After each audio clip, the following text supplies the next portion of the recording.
Hi friends, வணக்கம். இன்றைக்கி நம்ம பென்சில் ஷேடிங்கில் மரம் எப்படி வரையலாம்னு பார்க்க போகிறோம். இங்கே பாருங்கள், பென்சில் அதே பொசிஷன் தான், நம்ம ஏற்கனவே சொன்ன பொசிஷன் தான். இங்கே பாருங்கள், நல்லா பாருங்கள், நல்லா ப்ரெஷர் கொடுத்துக்கோங்க. இப்போ தெரியல, இப்படி வைக்கிறேன். இப்போ தெரியுதா? நல்லா என் கை மறைக்காமல் தெரியணும். இங்கே பாருங்கள்.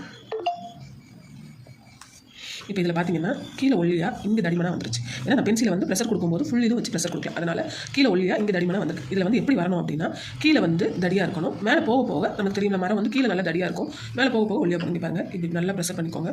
இப்படி பண்ணிவிட்டு இப்படி இது மாதிரி டக்கணும், என்ன ஆகக்கூடாது, குறையக்கூடாது. இந்த மாதிரி உடனே குறையவும் கூடாது. திரும்ப ப்ராக்டிஸ் பண்ணணும். ஏன் அப்படின்னா, நமக்கு நிறையா இதில் நம்ம வந்து பென்சில் ஷேடிங் இதுலையும் சரி, மற்ற லேண்ட்ஸ்கேப்லையும் சரி, நம்ம மரம் தான் நிறையா போடுவோம். அதனால் பார்த்துக்கோங்க. இங்கே பாருங்கள், இப்படியே போக போக பென்சில் வந்து டிப்பை வந்து கொஞ்சம் கொஞ்சமாக தூக்கிட்டிங்கன்னா இது வந்துடும். இங்கே பாருங்கள், இது மாதிரி நிறையா இது மட்டும் ஃபஸ்ட்டு போட்டு பாருங்கள். இங்கே பாருங்கள், இங்கே பார்த்தீங்களா? இப்போ இதில் வந்து இங்கே எடுத்தோன்னே எவ்வளோ ஒல்லி ஆயிடுச்சுன்னு இது தெரியும் உங்களுக்கு வித்தியாசம். இங்கே இருந்து இப்படியே வந்து இங்கே குருவி இங்கே சின்னதாக போயிடுச்சு. அதே தான் இந்த இதுலேயும் பார்த்தீங்கன்னா தெரியும். நல்லா இப்படியே சின்னதாக வந்து மேலே இப்படி ஒல்லியாக போயிடணும். நம்ம மேலே போகும்போது கொஞ்சம் பென்சிலை வளைச்சி கொண்டு போகணும். நல்லா பாருங்கள், நம்ம மரத்தோட எவ்வளோ ஹைட் கொடுக்குறோமோ அந்த இதை பொறுத்து தான் நம்மளுக்கு இந்த விங்ஸ் எல்லாமே, நம்மளுக்கு இந்த இது எல்லாமே வரும். இப்போ பாருங்கள்,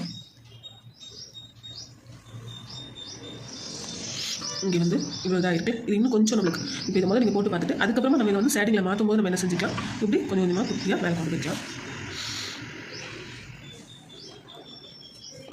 நம்மளுக்கு ஒரு மரத்தோட பொசிஷன் இப்படி தான் வரும். இந்த மேலே எங்கேனுக்குள்ளே போகுது பார்த்தீங்களா, கிளை வந்து போகிற கிளை வந்து இதை விட தாண்டி போயிடக்கூடாது. நம்ம எது பெருசாக போகிறோமோ அந்த கிளையோட தான் இருக்கணும்.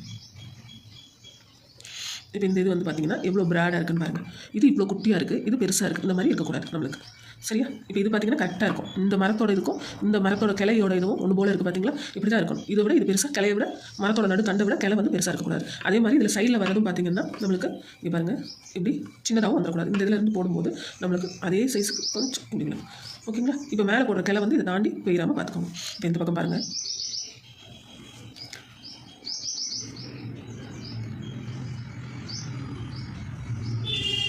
சரியா? இப்போ ஒரு மரம் போட்டு காட்டுறேன்.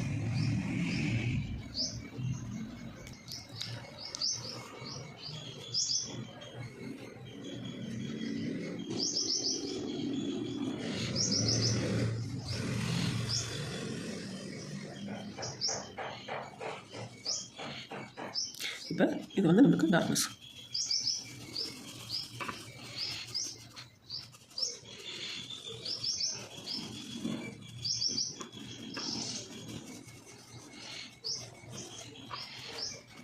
ஒரு வாரத்துக்கு இதை ப்ராக்டிஸ் பண்ணுங்கள். ஃபஸ்ட்டு ப்ராக்டிஸ் பண்ணும்போது எடுத்த உடனே இதை ஃபுல்லாக ப்ராக்டிஸ் பண்ணாங்க.